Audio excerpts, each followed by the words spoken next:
په لاندې پولینوم کې حدونه او د هر حد ضریبونه او توانونه په نښه کړئ. 3x مربع منفي 8x جمع 9. لومړی به راشو او په دې کې به حدونه تعیین کړو چې حدونه کوم دي. حدونه وبلیکو. حدونه د یوې الجبري افادې هغې برخې ته ویل کېږي چې د جمع او یا هم تفریق علامو په وسیله باندې یو له بله څخه جلا شوي وي. نو که چیرې په دې ځای کې ورته وګورو تر دې ځای دا یو حد دی، دا بل حد دی او دا هم بل حد دی. نو دا به په جلا جلا ډول ولیکو. 3x مربع یو حد دی، منفي 8x بل حد دی او په پای کې هم 9 بل حد دی.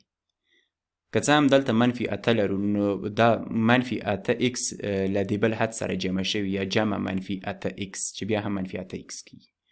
دا حدونه شول. دا ځل به راشو او ضریبونه به وګورو، البته د هر حد ضریبونه به وګورو. په یوه حد کې ضریب هغه څه ته ویل کېږي چې له متحول سره ضرب شوی وي. په دې ځای کې که وګورو 3 له x مربع سره ضرب شوي نو دا ضریب دی.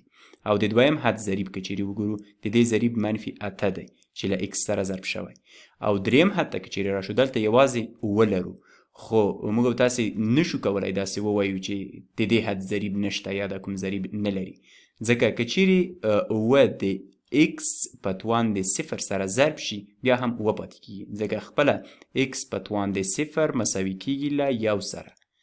نو دا ځای 9 ضرب 1 بیرته 9 کېږي. نو وایي چې د دې حد ضریب 9 دی. په ټوله کې دا درې ضریبونه چې دلته ویل موږ او تاسې په نښه کړل دا د راکړل شوي پولینوم ضریبونه دي. ضریبونه. را به شو دا ځل به توانونه په نښه کړو چې د هر حد توان څو دی. که چیرې لومړني حد ته وګورو د دې توان 2 دی او دویم حد ته که چیرې وګورو دلته د x توان موږ او تاسو ته نه دی راکړل شوی، خو کله چې توان نه وي راکړل شوی معمولا هغه 1 دی. نو وایي چې د دې حد توان 1 دی.